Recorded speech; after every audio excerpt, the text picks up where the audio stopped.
Good evening friends. చాలా రోజులైంది కదా మన గార్డెన్. చాలా రోజుల తర్వాత నేను కూడా నెల్లాళ్ళకి పైకి ఎక్కాను. అదిగో మిరపకాయలు అవి వచ్చాయి చూసారా. ఏంటి నెల రోజులకి ఎక్కేవేంటి, చెట్లన్నీ వేసేసి తిడుతున్నారా? అవును, ఇలాగా ఇక్కడ ఇలా తిరుగుతుంటే ఇది ఒక ట్యూబ్ ఉంది కదా, అది కాలికి మెలితపడింది.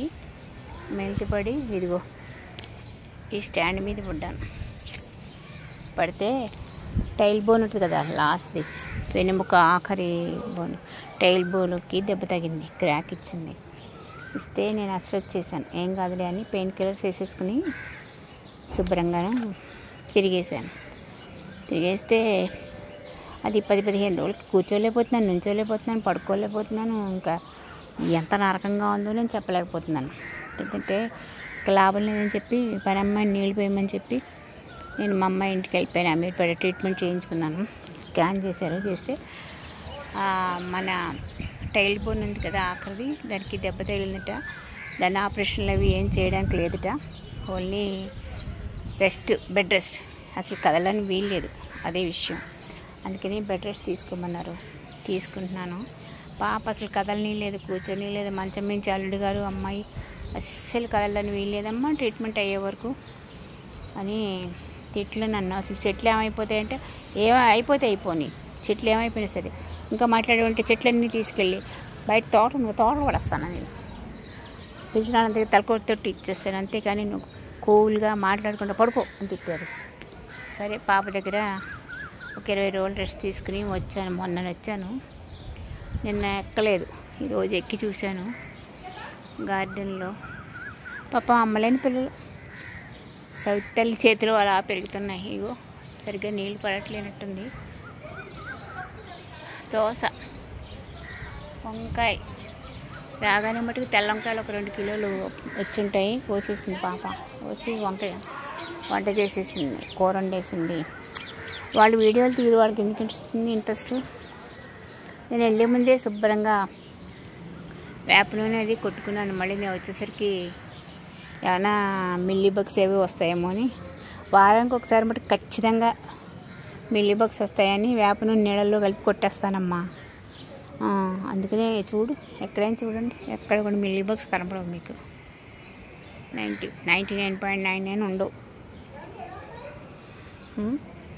కొట్టేశాను. ఇది ఒకసారి తోట ఎలా ఉందో అని చూసుకోవడానికి వచ్చాను. ఇప్పుడు అసలు నడవడం అది కొంచెం ఇబ్బందిగా ఉంది.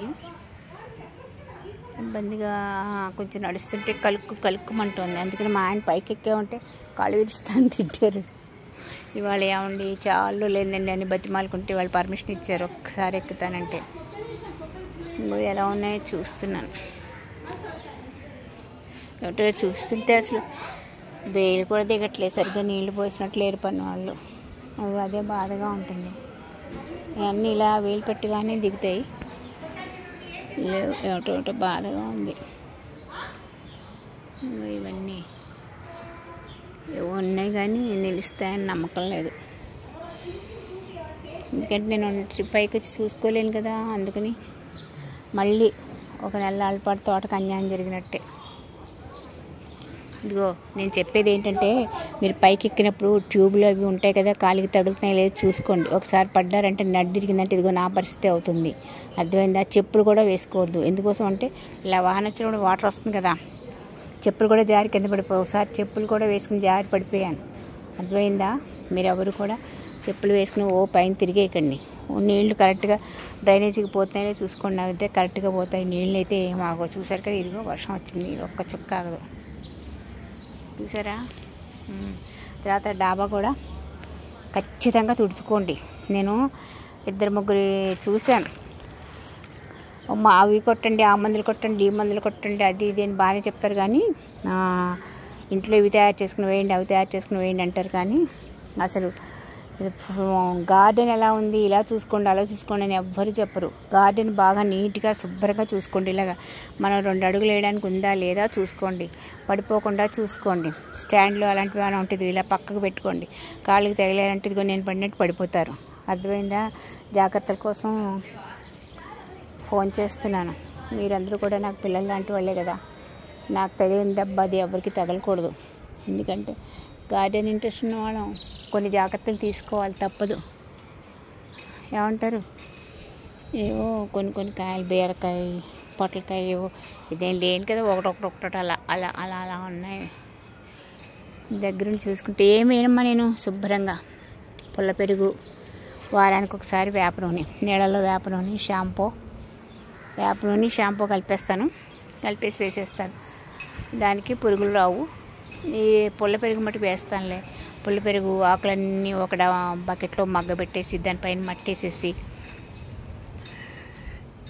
బాగా అయ్యాక ఇదిగో ఇదే డబ్బా, ఈ డబ్బాలోనే హోల్స్ వేసేసి దీంట్లోనే ఆకులు, తీసిన ఆకులు, ఎండిన ఆకులు అవన్నీ కూడా ఇందులో వేసి ఆ పైన మట్టేసి కప్పేస్తాను. 3-4 నెలల వరకు తీను. ఇంకా మాట్లాడితే 5 నెలల వరకు తీను. తీసాక మంచి బంగారం లాంటి మట్టి తయారవుతుంది. అది వేస్తూ ఉంటాను అంతే. ఏమ్మా జాగ్రత్తల కోసం మీకు ఈ ఫోన్ చేశాను. జాగ్రత్తలు డబ్బా మిన్నప్పుడు ఇంత వర్షాకాలం నీళ్లు ఫ్లోగా బాగా వెళ్ళిపోతున్నాయో లేదో చూసుకోండి. తర్వాత చెప్పులు వేసుకుని నడవకండి, జారిపోతారు.